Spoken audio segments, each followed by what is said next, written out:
Hi, I'm John Green. This is Crash Course Literature, and it's alive! Mr. Green, that's my favorite part of the movie. No, me from the past. Don't you dare. That line is not in the book, and Frankenstein is the doctor, not the monster. Also, there is no Igor in the book, or in the movie for that matter. His name was Fritz. Let's move on.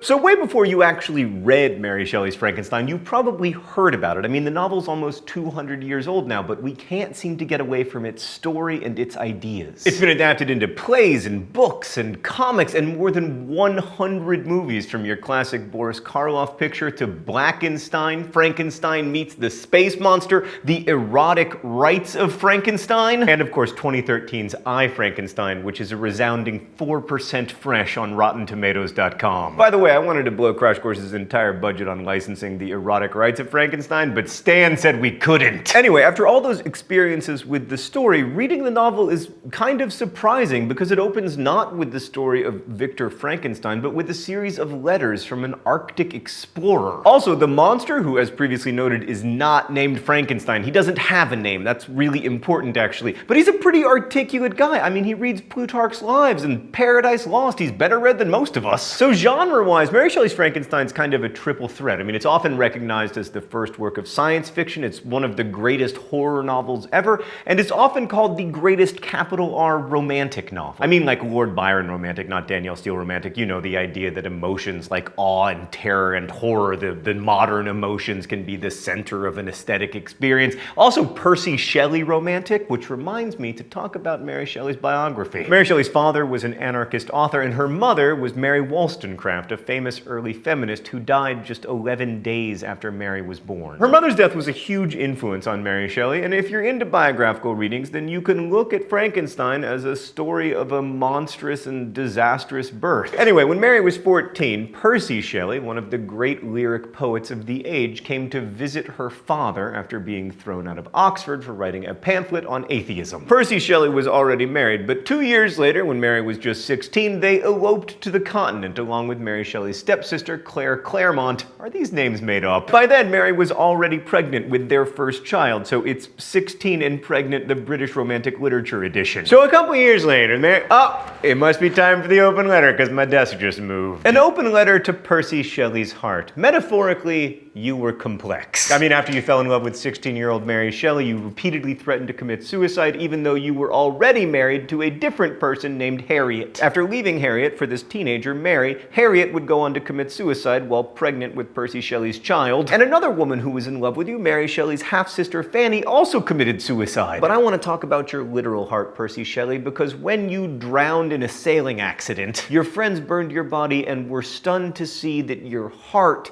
did not burn. Somebody grabbed it from the fire, traded hands a few times, ended up with Mary, and then was eventually buried with Mary and Percy's son 67 years after Percy died. And some people think the reason the heart didn't burn is because Percy Shelley suffered from calcification of the heart, which turned his heart almost into like a bone-like structure. In short, you were literally hard-hearted.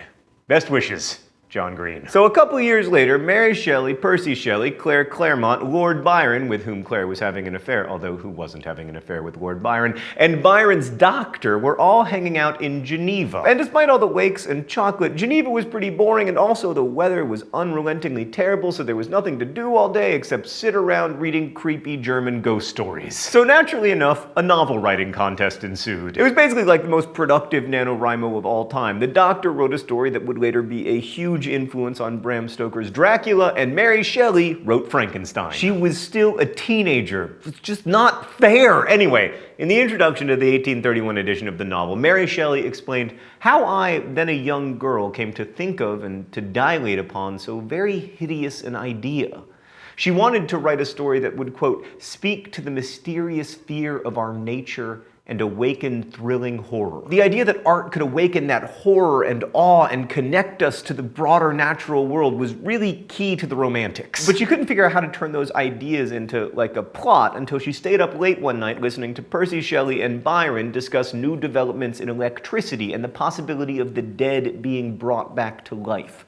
That night she went to bed and had a terrible waking dream. She wrote, "I saw the pale student of unhallowed arts kneeling beside the thing he had put together. I saw the hideous phantasm of a man stretched out, and then, on the working of some powerful engine, show signs of life and stir with an uneasy, half-vital motion.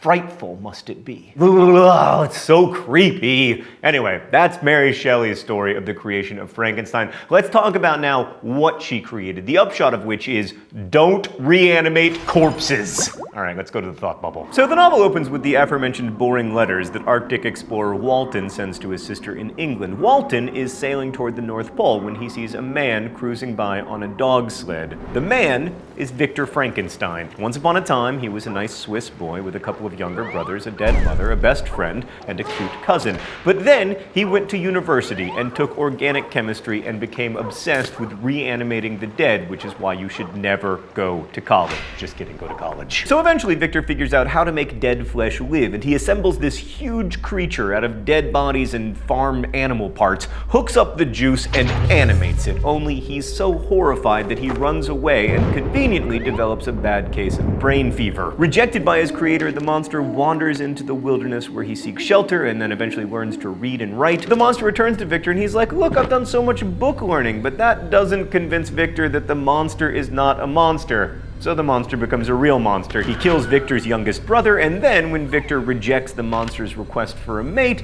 the monster kills Victor's best friend, and then his cousin, to whom Victor is getting married, because, that's what they did back then. The creature flees to the Arctic, and then Victor pursues him, which is how he ends up on Walton's ship, where he dies. The creature, who they've found, is so distraught that he says he's going to die too, and then Walton has to turn the ship around and never achieve his sublime goal, and everything's terrible, because that's what happens when you major in organic chemistry, like my brother Hank, instead of something healthy and good, like film or history or literature. Thanks, Thought Bubble. So Frankenstein is fundamentally a story about creation, about new and terrifying ways to bring light and life into the world. And in that sense, it's loosely tied to two other creation stories, which Mary Shelley acknowledged in the text. The first is right there in its subtitle, The Modern Prometheus, which is taken, of course, from Greek mythology. Prometheus is a titan. He's best known for giving fire to mankind, an idea that Zeus, of course, hated. I don't know why Zeus thought we couldn't be trusted with fire. Come on, Stan, please stop having my head blow up. Anyway, to punish Prometheus, Zeus has him chained to a rock, and he has an eagle show up every day to peck out Prometheus's liver, which then grows back every night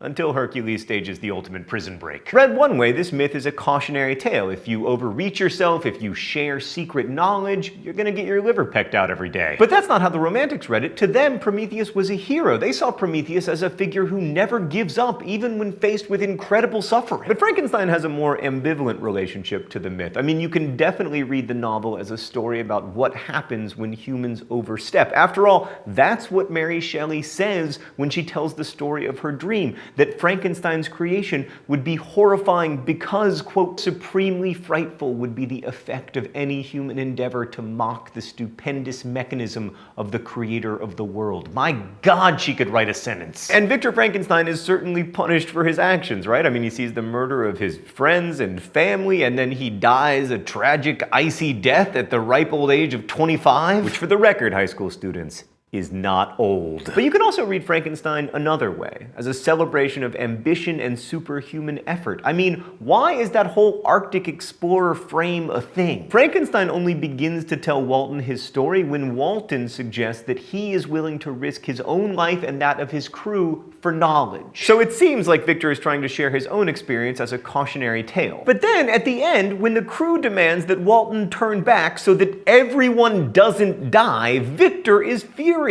"Oh, be men or be more than men," he says. "Return as heroes who have fought and conquered and who know not what it is to turn their backs on the foe." But Walton defers to the crew, writing his sister, "Thus are my hopes blasted by cowardice and indecision. I come back ignorant and disappointed." So I don't think the novel is arguing that, like, the heroic human life is one that lives in a quiet bubble of ignorance. That kind of ambivalence, we shouldn't overreach. Wait, except that sometimes maybe we we should, is typical of the novel. It's also typical of Mary Shelley herself. She once wrote in her journal, "I am not a person of opinions because I feel the counter-arguments too strongly." The other creation myth with which Frankenstein is intertwined is, of course, the biblical one, as recounted by John Milton in the very good, very long Paradise Lost, which we aren't reading in Crash Course Literature because I didn't wanna. One thing to pay attention to in books is what books the characters are reading, and it's no coincidence that the monster conveniently reads Paradise Lost. Plus, the novel's epigraph comes from Milton, a scene in which Adam says to God, "Did I request thee, Maker, from my clay to mold me man? Did I solicit thee from darkness to promote me?" It's essentially the same thing as when you say to your parents, "I didn't ask to be born," but of course that doesn't make as good of an epigraph. So in this interpretation, Victor is playing God and the creature is the sinning Adam, but it's hardly so simple. I mean, Victor refers to the creature as a devil, and the creature seems to support this at times. Plus, in the middle of the book, they had this intense argument about moral philosophy. You know, as you do with monsters. Godzilla was into Immanuel Kant. King Kong, of course, huge fan of Thomas Hobbes. Anyway,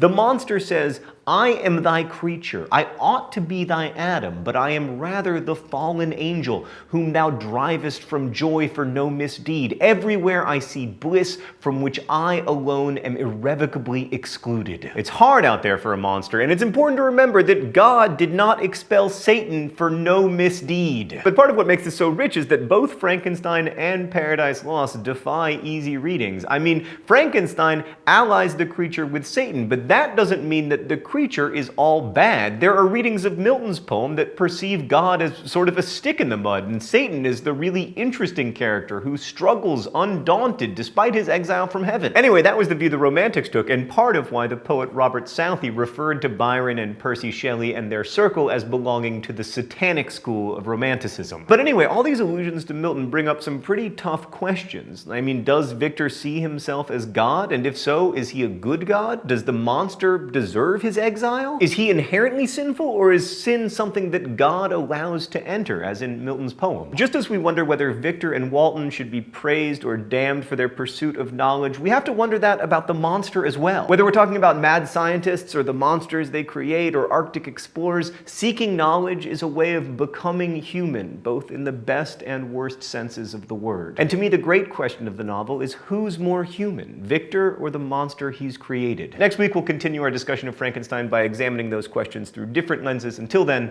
thanks for watching. Crash Course is made by all of these nice people, and it exists because of your support at Subbable.com. Subbable is a voluntary subscription service that allows people who love Crash Course to keep it free for everyone forever. There's also lots of great perks, so please check it out. Thank you again for watching. As we say in my hometown, don't